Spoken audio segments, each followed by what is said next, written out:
आइए कुछ जान लेते हैं पिता परमेश्वर के बारे में। मेरे प्रिय भाई बहनों, जो भी क्लेश मुसीबत हो, दिक्कतें हों, एकदम से ठीक हो जाएगा। एकदम 100% विश्वास रखिए। 5 पाप करते हो तो पिता परमेश्वर तुम्हारी भजन वचन तुम्हारी मनोकामना नहीं पूरी करेगा। गलत काम करोगे तो पिता परमेश्वर कह रहा, संकट के दिन में मैं तुझको पुकारूंगा। संकट के दिन में तुझको मैं पुकारूंगा, क्योंकि तू मेरे सुन लेगा। प्रभु जी पर विश्वास की, क्योंकि तू मेरा सुन लेता है। हे प्रभु, देवताओं में से कोई भी तेरे तुलना नहीं, और न किसी के काम तेरे कामों के बार है। यीशु जी से कह रहे हैं कि जितना तुम काम करते हो इतना कोई नहीं कर पाएगा। हे प्रभु, जितनी जातियों को तूने बनाया है, हे प्रभु जी, जितने तुम जातियों को बनाया, सब आकर तेरे सामने दंडवत करेंगे। पिताजी से कह रहे हैं कि सब तुम्हारे आगे माफ़ी मांगेंगे, हाथ जोड़ेंगे, सब करेंगे और तेरे नाम की महिमा गाएंगे, क्योंकि तू महान और आश्चर्य कर्म करने वाला है। ये बातें मैंने तुमसे इसलिए कही है कि तुम ठोकर न खाओ। वे तुम्हें आराधनालयों में से निकाल देंगे। पिताजी कह रहे हैं कि तुम इधर उधर मत भटको, ठोकर मत खाओ, आइए मेरे पास, मैं ठीक कर दूंगा, निकाल देंगे जो भी दिक्कत क्लेश मुसीबत है। वरना वह समय आता है कि जो कोई तुम्हें मार डालेगा, समझेगा कि मैं परमेश्वर की सेवा करता हूँ। ऐसे वे इसलिए करेंगे कि उन्हें ना पिता को अज्ञान है और ना मुझे जानते हैं। परंतु ये बातें मैंने इसलिए तुमसे कही है कि जब इनका समय आए तो तुम्हें शरण आ जाए कि मैंने तुमसे पहले ही कहा दिया था। आइए थोड़ा प्रार्थना के बारे में जान लेते हैं। जब तू प्रार्थना करे तो कपटियों के समान ना हो, क्योंकि लोगों को दिखाने के लिए आराधनाओं में और सड़कों के मोड़ों पर खड़े होकर प्रार्थना करना नहीं चाहिए, अच्छा लगता नहीं है। मैं तुमसे सच कहता हूँ कि वे अपना प्रतिफल पा चुके। परंतु जब तू प्रार्थना करे तो अपनी कोठरी में जाके और द्वार बंद करके अपने पिता से जो गुप्त में है प्रार्थना कर। तब तेरा पिता जो गुप्त में देखता है तुझे प्रतिफल देगा।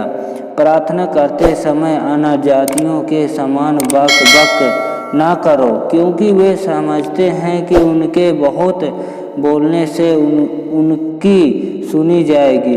इसलिए तुम उनके समान न बनो, क्योंकि तुम्हारा पिता तुम्हारे मांगने से पहले ही जानता है कि तुम्हारी क्या क्या आवश्यकता है। आइए थोड़ा प्रार्थना कर लेते हैं। चलिए आंख बंद करिएगा। धन्यवाद सर्वशक्तिमान पिता परमेश्वर की यीशु मसीह नाम से सुंदर प्रसन्न समय के लिए। हे पिता परमेश्वर, आपने धरती आकाश को जीव जंतु को बनाया, इस बात के लिए आपका बहुत बहुत धन्यवाद करते हैं। हे पिता परमेश्वर, आपने हमें अच्छे से रखा, सारा दिन से हमें ठीक रखा। पिता परमेश्वर, आप हमारी देखभाल करते। पिता परमेश्वर, इस बात के लिए आपका बहुत बहुत धन्यवाद करते पिता परमेश्वर। हे पिता परमेश्वर, यहाँ के राजा, रहने वाले राजा, पिता परमेश्वर, आपने धरती आकाश को जीव जंतु को बनाया। पिता परमेश्वर, इस बात के लिए आपका बहुत बहुत धन्यवाद करते पिता परमेश्वर। हे पिता परमेश्वर, जो भी इनकी गलती है उनका क्षमा करना पिता परमेश्वर। यहाँ पर जो भी भाई मसीह मेरी बात सुन रहे हैं पिता परमेश्वर, जो भी इनकी क्लेश मुसीबत है एकदम से सही अभी से ठीक हो जाना चाहिए पिता परमेश्वर। जो भी इनके संग शरीर में दुष्ट आत्मा हुई इसी पल से, इसी घड़ी से मैं आगे देता हूँ, दूर हो जाए। तो आपने ऐसे कर दिया, बहुत बहुत धन्यवाद करते पिता परमेश्वर।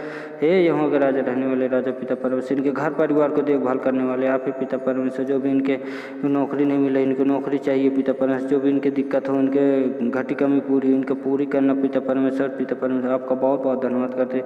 ये बहुत दिन से बीमार है, बीमारी से नहीं छुटकारा पा रहे हैं पिता परमेश्वर, इनको चंगा करिए पिता परमेश्वर। आपका बहुत बहुत धन्यवाद करते हैं पिता परमेश्वर। जो भी मेरी भाई बहन आवाज़ सुन रहे हैं पिता परमेश्वर, जो भी इनके क्लेश मुसीबत हो, पेन हो रहा, दर्द हो रहा है, एकदम से सही हो जाना चाहिए। दुष्ट आत्मा जो भी इनके घर परिवार में हो, एकदम से ठीक हो जाना चाहिए पिता परमेश्वर। इस बात के लिए आपका बहुत बहुत धन्यवाद करते हैं। यहाँ के राजा रहने वाले राजा, हे यहाँ के राजा रहने वाले राजा पिता परमेश्वर, मेरी विनती सुन लो जी पिता परमेश्वर। मैं कह रहा हूँ पिता परमेश्वर, आपको मेरी विनती सुन लीजिए पिता परमेश्वर।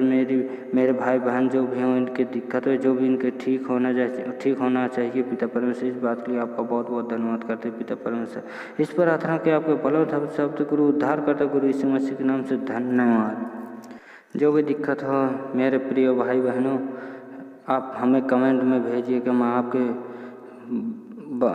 कमेंट के लिए मैं इंतज़ार करूंगा। आपके द्वारा मैं पिता परमेश्वर से प्रार्थना करूंगा पिता परमेश्वर से कि आप जैसे हम एकदम चंगे भंगे हो जाएं पिता परमेश्वर। यहाँ के रहने वाले राजा, हे पिता परमेश्वर, जो भी क्लेश मुसीबत हो, इनके संग शरीर में दिक्कतें हो, एकदम सही हो जाना चाहिए। ऐसा हो एकदम से संगे रहें, जैसे पहले रहते थे वैसे ही रहना चाहिए। ऐसे जैसे मैं पहले था, दिक्कत क्लेश मुसीबत झेल रहा था, काफ़ी दिन से 2-3 साल से दवा करा रहा था, नहीं ठीक हो पा रहा था। ऐसे भी मैं भी नहीं जा रहा था इसमें, तो मुझे मालूम नहीं था। मुझे भी कोई लोग और गांव के लोग और काफ़ी इधर उधर के लोग मुझे बताए कि ऐसे ऐसे है, चलिएगा, कुछ करना भी नहीं है, बस विश्वास रखना है, ठीक हो जाता है सब चीज़। तो मैं ऐसे ही छोड़ देता था कि है ऐसा हो ही नहीं सकता, ऐसे सब बातें फर्जी है, तो मैं बात ही नहीं मानता था। तब फिर मेरे घर से मेरी माता जाने लगी, तो उसके बाद वो बोली कि हाँ लाला चलो, सही है, वहाँ पे ये जहाँ जाते हैं नारियल चढ़ाते हैं, ये चढ़ाते हैं, वो चढ़ाते हैं, एक से एक पैसा लगता। काफ़ी चीज़ मैं ऐसे दौड़ के परेशान हो गया था। बहुत परेशान से तो मैं और दिक्कत में था।